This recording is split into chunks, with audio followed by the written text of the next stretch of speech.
The day the skies cracked open, we weren't ready. Not in the way you'd think. We didn't have starships or laser cannons.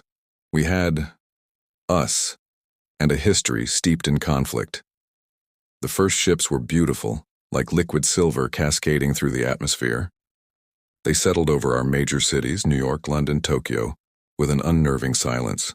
A universal message bloomed in our minds, not in words, but in a feeling of overwhelming superiority and a simple demand. Surrender. They expected fear. They expected a quick, clean capitulation. After all, their probes had told them everything. A species barely out of its planetary cradle.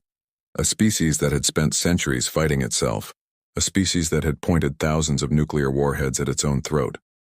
We were, by all their logical metrics, a fractured, self-destructive, primitive race.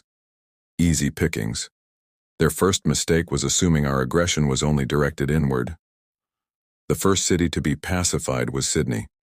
A single, elegant energy beam lanced down from the silver ship, turning a square mile of the central business district into glass.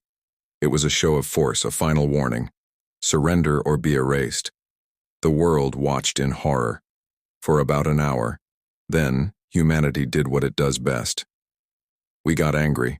From hidden silos in the frozen tundras of Siberia and the vast plains of North America, the old dogs of the Cold War stirred. Missiles, relics of a bygone era of self-destruction, clawed their way into the sky. The aliens, the Cathar as we later learned to call them, were baffled. Their shields shimmered, deflecting the first volley with ease. Their analysis showed these were primitive fission weapons, illogical, suicidal. Why would we irradiate our own atmosphere? But we didn't stop. More missiles flew, not just from the global powers, but from every nation that had a secret they'd been keeping.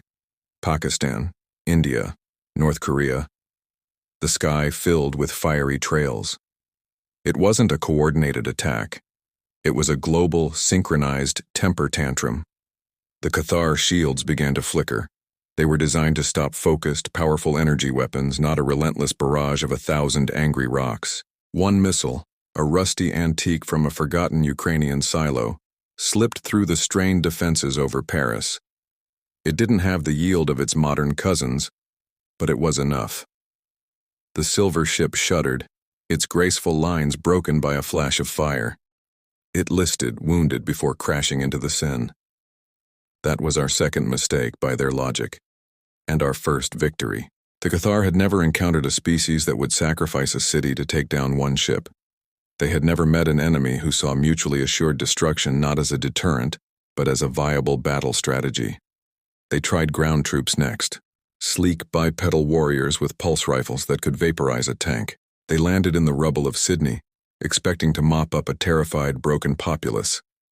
They didn't find soldiers in neat formations. They found a planet of 8 billion gorillas. Every alley became a choke point, every building a fortress. Old men with hunting rifles, teenagers with homemade explosives, office workers dropping filing cabinets from skyscrapers. In Mexico City, the cartels, with their intricate tunnel networks and decades of experience in urban warfare, became an unholy resistance movement, bleeding the alien platoons dry. In the mountains of Afghanistan, the invaders learned the hard lessons that two global superpowers had learned before them. The Cathar were tacticians. They understood strategy, logistics, and overwhelming force. They did not understand a species that would rig a nuclear power plant to melt down just to deny them a staging ground. They did not understand the concept of a scorched earth policy when the earth in question was your only home. Their psychic communiques changed from demands to confused questions. Why do you resist? Your defeat is inevitable. Why do you destroy your own planet? A retired general, broadcasting from a hardened bunker somewhere in the Rocky Mountains, gave them their answer. His face was old and lined, but his voice was iron. You're right. It is inevitable. We'll lose, but we're going to make sure that when you've finished conquering our planet, there's nothing left for you but ashes and ghosts. We will burn our home to the ground just to spite you. Welcome to Earth. Now get the hell off it. The war wasn't short. It was brutal, bloody, and devastating. We lost billions. We lost entire ecosystems. We poisoned our skies and oceans in a desperate, mad frenzy to make our world uninhabitable to the invaders. We used our greatest flaw, our capacity for self-destruction, as our single greatest weapon. The Cathar, a species that had conquered 1,000 worlds, finally did something they had never done before. They left. Not in a triumphant victory parade, but in a silent, hurried retreat. They watched from orbit as our planet, scarred and burning, began the slow, painful process of healing. We never heard from them again. Maybe they told tales across the galaxy of the insane little world at the edge of the Orion Arm. The world populated by a species so stubborn, so aggressive, so utterly unpredictable that they would rather tear their own home apart than let anyone else have it.